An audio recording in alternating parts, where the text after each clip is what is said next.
Hey, it's Doug Shumway with Sweet One Media, and today we're going to talk about security profiles. And to access all the various security profiles in the system, you go to Tools, and there's right here a button link called Security Profiles. Now, once I click that, it actually opens up, and I can see I have 3 profiles in here for me. Now, when we create the system, it comes standard with these same 3.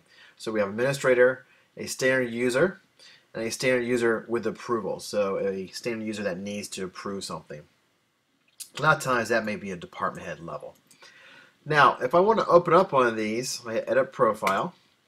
And what happens is we have a lot of different options of what that person can do within the system. So there's going to be certain functions, certain features that they have access to that other users, namely standard users, cannot do. So generally an administrator of the system has everything.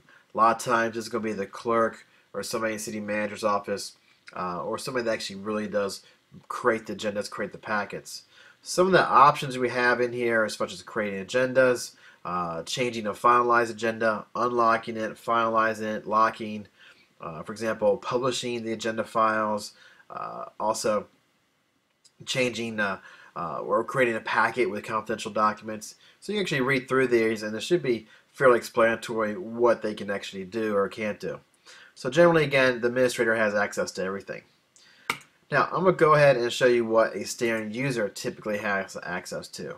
And you see there's a big difference. Typically, they only can actually add and edit agenda items in the system and move agenda items. For example, if they want to table it or move it to a different meeting, we do generally allow them to do that. So generally, they can add agenda items and move it if they need to. But all these other functions are turned off for them by default. Now, the standard user with approvals. The standard settings of the current staff member, so they can actually edit items as well as move an item. But you see 2 other options for them. We actually generally allow them to edit and reset approvals and actually view the All Approvals tab. The All Approvals tab is where you actually approve something on somebody's behalf.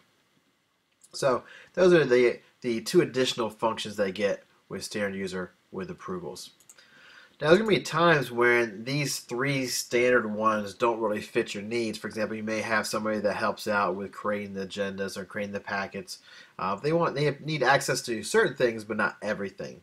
So we actually allow you to create custom profiles. So I'm going to hit New here, and I can call this whatever I want, but I could even call it after a staff person. Let's say Mike Smith. See, Mike Smith needs a custom access to this. So Mike needs to actually create agendas, yes. And then basically what we're going to do is go through here and select or deselect what he or she can't do. So if I don't want to give him access to these functions, I just turn it off. And I just pick which ones I want. Okay? So, as easy as that. Now, as soon as I hit save here, it's going to save that custom profile right here for me. So, security profile Mike Smith. Now, I need to assign this to certain staff members, or a single staff member, in this case for Mike Smith. So I'm going to go back to Tools here, go to Users, and I'm actually going to find Mike Smith here. Here's Mike Smith. I'm going to hit Edit to open up the details, and I'm going to change his default security profile to Mike Smith here. And hit Save. Now he's going to have access to those functions based on that security profile rights. Now, if you change the rights under one of our standard ones, for example, if I go in here and say, okay, the standard users can now actually do this function, lock an agenda, as an example. Generally, you won't do that, but if you did in this example, it'll automatically update all those staff members with this security profile. So just remember, if you change one of the standard ones in there, it'll automatically update it for them, and they will all get this function right here. So, easy. Typically, the standard ones work 90% of the time, and if you need to create a custom one, it's easy as that. You can actually create a custom one and provide this custom profile to as many people as you need. So, there's another way the system provides you flexibility as far as what people can see and do within the system. Thanks.